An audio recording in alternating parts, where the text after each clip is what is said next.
Top up धमाका में आज हमारे साथ हैं सीरियल नागिन की यामिनी यानी कि सुधा चंद्रन। जी हाँ, और इस बार सुधा शूटिंग के दौरान हुए एक प्रॉब्लम की वजह से है न्यूज में। दरअसल जब सुधा नागिन 2 के लिए कर रही थी शूटिंग, तभी शो के डायरेक्टर से हो गई कहासुनी। जी हाँ, और इस सब के पीछे का रीजन था एक स्क्रिप्ट जो सुधा ने ले रखी थी अपने हाथ में। डायरेक्टर को सुधा के हाथ में स्क्रिप्ट लेने से था एतराज और इसी के चलते हो गई दोनों में अनबन। Well, first on zoom Sudha Chandran ने बात की इस पूरे मामले पर। मैम, हमने सुबह सुबह जो न्यूज़ पढ़ा उसमें ये था कि आपकी कुछ फाइट हो गई है, कुछ नाराजगी थी नागिन के सेट पे। एग्जैक्टली क्या हुआ था, प्लीज आप हमें बताएंगे? नहीं, फाइट नहीं हुई थी। बात मेरी प्रोफेशनलिज्म पे मतलब किसी ने बात उठाई है ये डायरेक्टर ने। बिकॉज मैं सेट पे आई तो मैं अपना स्क्रिप्ट हमेशा अपने हाथ में लेके चलती हूँ। तो जब आप कोई सीन कर रहे हो तो जाहिर सी बात है कि हर एक्टर अपना स्क्रिप्ट लेके चलता है जी।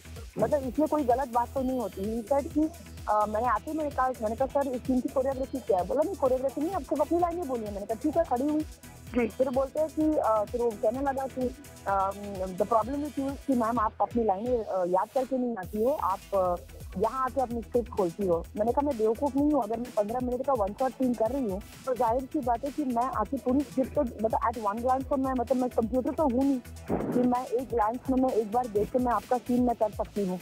जो कि आप भी वन शॉट लगाते हैं। मेरे जितने डायरेक्टर्स थे सब बिकॉज वन शॉट सिर्फ इसलिए लगाते थे क्योंकि सुधा जी की मेमोरी बहुत शार्प है। मतलब ये पहली बात। मैंने कहा सर आप पहली डायरेक्टर हो जो उनसे ऐसे बात कर रहे हो? बोला हाँ मैं पहला डायरेक्टर हूँ जो ऐसा बोल रहा हूँ।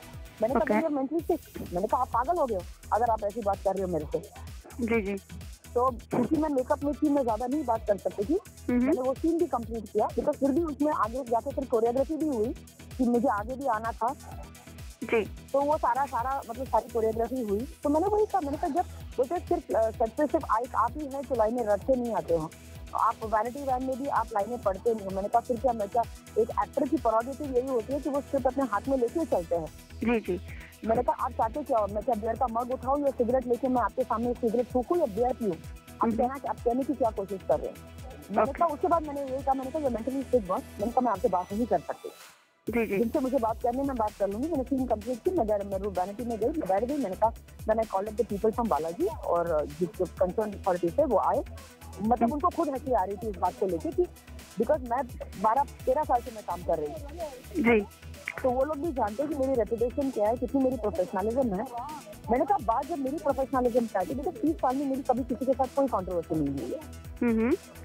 और मैं उस स्कूल ऑफ थॉट से आ रही, मैं साउथ से आती हूँ जहाँ पर हमको यही सिखाया जाता है कि director is the captain of the ship जी। अब आप जानबूझ के लड़ोगे तो मैं वो मतलब बेवकूफ़ी तो मैं बर्दाश्त नहीं करूंगी। इस पूरे मामले के बाद एक प्रोफेशनल और परफेक्ट एक्टर की तरह सुधा जी ने शूट कंप्लीट किया। वी होप आप लोगों के बीच की ये अनबन जल्द ही खत्म हो जाए।